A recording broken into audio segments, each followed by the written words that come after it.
बीडमधील सरपंच संतोष देशमुख हत्या प्रकरणासंबंधात आंदोलनाची दिशा ग्रामस्थांसोबतच्या बैठकीमध्ये ठरवली जाणार आहे। आंदोलनाबाबतचा ग्रामस्थांचा निर्णय आपल्याला मान्य असेल अशी भूमिका धनंजय देशमुखांनी मांडली आहे। तर केज पोलिसांनी तपासात ज्या चुकीच्या बाबी केल्या त्या सगळ्याची माहिती लेखी स्वरूपात 28 फेब्रुवारीला आपण एसपींना देणार आहोत असंही त्यांनी सांगितलं।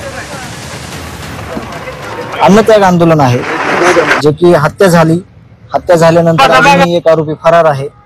बऱ्याचशा गोष्टी अधोरेखित आहेत, त्या झालेल्या नाहीयेत। त्याच्यामुळे आता या आंदोलनासंदर्भात जे काय आम्हाला माहिती समजून सांगितली, कायदा व सुव्यवस्था त्याचे प्रश्न आम्हाला सांगितले, काय काय येऊ शकतात उद्या आम्ही आंदोलन केल्यावर, तर मी स्वतः हा निर्णय घेण्यापेक्षा जे आलेले गावातल्या महिला शिष्टमंडळ गावकरी जे आहेत ते संध्याकाळी एका जागेवर जमा होऊन जी दिशा आहे उद्या आंदोलन किती वाजता करायचं तर किती दिवसासाठी करायचं, किंवा जे ह्यांनी आम्हाला आता रिक्वेस्ट केली आहे पोलीस स्टेशनला की आम्हाला एवढ्या दिवसाचा कालावधी द्या, आमचं हे सगळं काम चालू आहे, त्यावर जे माझे गावकरी आहेत जे शिष्टमंडळ आहे ते खऱ्या अर्थानं निर्णय घेतील आणि त्या निर्णयात मी पूर्णपणे सहमत असेल।